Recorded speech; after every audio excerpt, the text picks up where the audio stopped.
नमस्कार, मैं डॉक्टर यशस्वरी ध्रुव, सहायक प्राध्यापक हिंदी, शासकीय कन्या महाविद्यालय दुर्ग। मेरे अध्यापन का विषय है रीतिकाल की परिस्थितियाँ। यह द्वितीय सेमेस्टर पंचम प्रश्न पत्र हिंदी साहित्य का इतिहास के अंतर्गत आता है। हम हिंदी साहित्य के इतिहास के बारे में संक्षिप्त जानकारी देना चाहेंगे। हिंदी साहित्य के इतिहास को 3 भागों में बांटा गया है। पहला है आदिकाल, दूसरा है मध्यकाल और तीसरा है आधुनिक काल। मध्यकाल को पुनः 2 भागों में बांटा गया है, जिसे हम भक्ति काल, जिसे हम पूर्व मध्यकाल भी कहते हैं, तथा रीतिकाल, जिसे हम उत्तर मध्यकाल कहते हैं। रीतिकाल के अंतर्गत हम उसकी परिस्थितियों का, उसकी पृष्ठभूमि का वर्णन करेंगे। तो हम आपको बताना चाहते हैं कि भाषा साहित्य के निर्माण में युगीन वातावरण का विशेष योगदान हुआ करता है, क्योंकि युगीन वातावरण राजनीति, समाज, संस्कृति, साहित्य और कला के मूल्यों द्वारा निर्मित होता है। यहाँ रीतिकाल की परिस्थितियों के बारे में हमने उल्लेख किया है और रीतिकाल की परिस्थितियाँ मुख्य रूप से 4 प्रकार की हैं। पहला है राजनीतिक पृष्ठभूमि, दूसरा है सामाजिक पृष्ठभूमि, तीसरा है साहित्य और कला की पृष्ठभूमि तथा चौथा है सांस्कृतिक पृष्ठभूमि। पृष्ठभूमि का ही दूसरा नाम है परिस्थितियाँ। तो सर्वप्रथम रीतिकाल की राजनीतिक पृष्ठभूमि के बारे में हम आपसे चर्चा करना चाहेंगे। भारत में मुगलों का शासन पूरी तरह से स्थापित हो गया था। राजनीतिक दृष्टि से यह काल मुगलों के शासन के वैभव के चरमोत्कर्ष और उसके बाद उत्तरोत्तर ह्रास, पतन और विनाश का युग कहा जा सकता है। जहांगीर ने अपने शासन में अपने राज्यों का जो निरंतर विस्तार किया था, शाहजहां ने उसकी वृद्धि इतनी की कि उत्तर भारत के अतिरिक्त दक्षिण में अहमदनगर राज्य तथा उत्तर पश्चिम सिंध के लहरी बंदरगाह से लेकर असम में सिलहट और अफगान प्रदेश के बिश्त के किले से लेकर दक्षिण के औसा तक एक छत्र साम्राज्य की स्थापना की गई थी। शाहजहां के शासनकाल में मुगल वैभव अपनी चरम सीमा पर रहा था। देश में सामान्य रूप से शांति थी, राजकोष भरा हुआ था, ताजमहल और मयूर सिंहासन का भी निर्माण हो चुका था।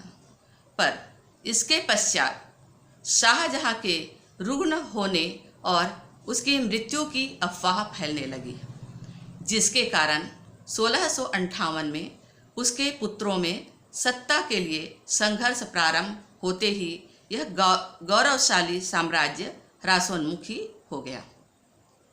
उसका ज्येष्ठ पुत्र दारा शिकोह को छोटा पुत्र औरंगजेब ने हत्या कर ज्यों ही शासन की बागडोर संभाले, त्यों ही जागीरदारों, राजाओं और हिंदुओं के धार्मिक उपद्रव प्रारंभ हो गए। औरंगजेब के पश्चात 1707 ईस्वी में उसके पुत्रों के बीच संघर्ष हुआ और उसका द्वितीय पुत्र मुअज्जम गद्दी पर बैठा। वह यद्यपि कुछ उदार था, पर अधिक समय तक जीवित नहीं रह सका। उसके बाद 1712 ईस्वी से इस साम्राज्य का पतन प्रारंभ होता है। नादिर शाह और अहमद शाह अब्दाली ने मुगल शासन को भारी धक्का पहुंचाया। इधर विदेशी व्यापारियों, विशेषतः अंग्रेजों ने इस स्थिति का पूरा लाभ उठाया। 1803 ईस्वी तक लगभग समस्त उत्तरी भारत पर अंग्रेजों का आधिपत्य हो गया और मुगल सम्राट नाम मात्र के शासक रह गए। वास्तविक सत्ता अंग्रेजों के हाथ में चली गई। यह बात तो रही केंद्रीय शासन की। जहाँ तक प्रश्न है प्रांतीय का, रीतिकाल की रचना के क्षेत्रों अवध, राजस्थान और बुंदेलखंड की कथा भी कुछ ऐसी ही है। अवध के विलासी शासकों का अंत भी मुगल साम्राज्य के समान कारुणिक रहा। राजस्थान में भी विलास और बहुपत्नी प्रथा बन गई। मुगल साम्राज्य के समान ही हिंदू रजवाड़ों और अवध के नवाबों को अंततः अपना कारुणिक अंत देखना पड़ा। ये तो हुआ राजनीतिक पृष्ठभूमि। अब आते हैं हम सामाजिक पृष्ठभूमि। सामाजिक दृष्टि से भी इस काल को आदि से अंत तक घोर अधः पतन का युग ही कहा जाना चाहिए। इस काल में सामंतवाद का बोलबाला था और सामंतशाही के जितने भी दोष हुआ करते हैं उनका प्रत्यक्ष और अप्रत्यक्ष प्रभाव जनमानस के जीवन पर ही पड़ रहा था। सामाजिक व्यवस्था का केंद्र बिंदु बादशाह था और उसके अधीन थे मनसबदार अथवा अमीर उमराव।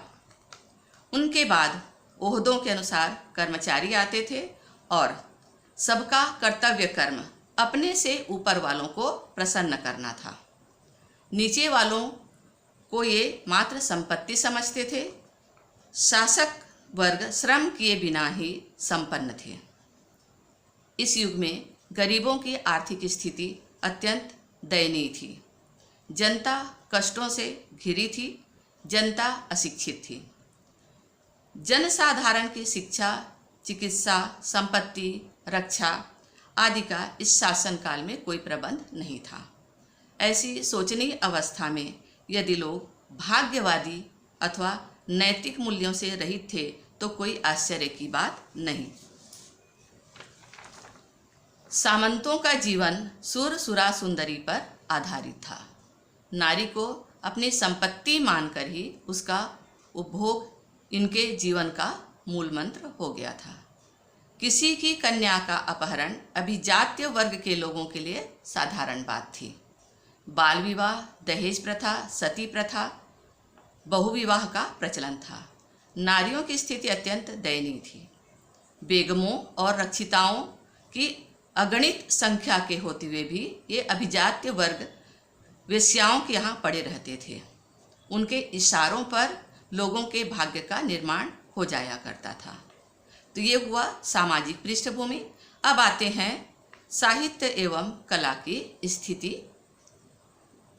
इस काल में साहित्य और कला की दृष्टि से पर्याप्त उन्नति हुई। इस काल के कवि और कलाकार यद्यपि साधारण वर्ग के व्यक्ति हुआ करते थे, तथापि अपने आश्रयदाता मुगल सम्राटों अथवा देसी राजाओं व नवाबों से इन्हें इतना सम्मान मिलता था कि समाज के प्रतिष्ठित लोगों में उनकी गणना होती थी। राजाओं द्वारा किया गया उचित सम्मान कवि अथवा कलाकार के सर्जन व्यापार को प्रोत्साहित करने में सबसे अधिक सहायक हुआ। इन लोगों ने अपनी अपनी कला का गुण और परिणाम दोनों ही दृष्टि से अधिकाधिक विकास किया। इस काल में श्रृंगार प्रधान साहित्य ही अधिक लिखा गया। राज दरबारों में आश्रय पाए हुए वे कवि लक्षण ग्रंथ लिखकर अपनी विद्वता का प्रदर्शन कर रहे थे। रीतिकाल के अनेक कवियों ने अपने आश्रयदाताओं की प्रशंसा में काव्य रचना की। कवि आश्रयदाताओं की प्रशंसा में लगे रहते थे। अब आते हैं हम रीतिकाल में ही स्थापत्य कला का, जो साहित्य और कला की स्थिति के अंतर्गत आता है। रीतिकाल में स्थापत्य कला का पर्याप्त विकास हुआ। मुगल राजाओं द्वारा स्थापित किले, दरवाजे और मकबरे स्थापत्य कला के उत्कृष्ट उदाहरण हैं। स्थापत्य कला पर भी श्रृंगारिक भावनाओं का असर देखा जा सकता है। चित्रकला में तो अश्लीलता के हद तक भोग विलास एवं श्रृंगार का चित्रण किया गया। चित्रकला का विकास भी रीतिकाल में पर्याप्त विकास हुआ। नृत्य कला राज्याश्रयों में ही पुष्पित पल्लवित होकर राजाओं की कामुकता का शिकार बनती रही। गायन के क्षेत्र में भी इस काल में उत्कृष्ट गायक हुए। अब आते हैं हम सांस्कृतिक पृष्ठभूमि, और इसी के अंतर्गत हमने धार्मिक पृष्ठभूमि को भी लिया है। सामाजिक स्थिति के समान इस युग में सांस्कृतिक अवस्था भी अत्यंत शोचनीय थी। अकबर, जहांगीर और शाहजहां की उदारवादी नीति तथा संतों और सूफियों के उपदेशों के परिणाम स्वरूप हिंदू और इस्लाम संस्कृतियों के निकट आने का जो उपक्रम हुआ था वह औरंगजेब की कट्टरता के कारण एक प्रकार से समाप्त हो चला था। हिंदी भाषी क्षेत्रों में जिन वैष्णव संप्रदायों का प्रभाव था, उनके पीठाधीश लोभवश राजाओं और श्रीमानों को दीक्षा देने लगे। मंदिरों में भी तब ऐश्वर्य और विलास की लीला होने लगी थी। वह स्थिति यहाँ तक पहुँच गई थी कि हिंदू अपने आराध्य राम कृष्ण का अतिशय श्रृंगार ही नहीं करने लगे थे, उनकी लीलाओं को अपनी विलासी जीवन की संगति में खोजने लगे थे। दूसरी ओर इस्लाम धर्म पर इस विलासी वैभव का सीधा प्रभाव तो नहीं पड़ा, पर रूढ़िवादिता के अत्यधिक बढ़ जाने के कारण यह जीवन की वास्तविकता से हट गया था। नमाज, रोजा आदि के यथाविध पालन को ही धर्म समझने के कारण वह आध्यात्मिक प्रभाव नहीं पड़ रहा था जिसमें व्यक्ति के संस्कारों में उदारता आती है।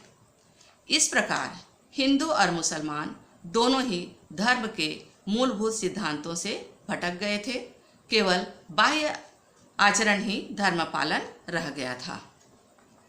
ये तो हुआ 4 प्रकार की पृष्ठभूमि: राजनीतिक, सामाजिक, साहित्य, कला और सांस्कृतिक पृष्ठभूमि। अब निष्कर्षतः हम कह सकते हैं कि हिंदी साहित्य के इतिहास का तीसरा कालखंड रीतिकाल राजनीति की दृष्टि से मुगलों के ह्रास और पतन का काल ही नहीं, सामाजिक दृष्टि से भी बादशाहों, सामंतों, मनसबदारों द्वारा समाज के निम्न तबके के लोगों का शोषण का काल था। नारी महज भोग विलास की वस्तु थी। मनुष्य पूर्णतः भाग्यवाद पर आश्रित था। साहित्यकारों एवं इतिहासकारों, कलाकारों को राजाओं का संरक्षण प्राप्त था। रीतिकाल के कवियों द्वारा श्रृंगारिक रचनाएं की गई। हिंदू और मुसलमान दोनों ही धर्म के मूलभूत सिद्धांतों से भटक गए थे। तो ये निष्कर्षतः के रूप में है और इसी के साथ मेरा यह व्याख्यान समाप्त होता है। नमस्कार।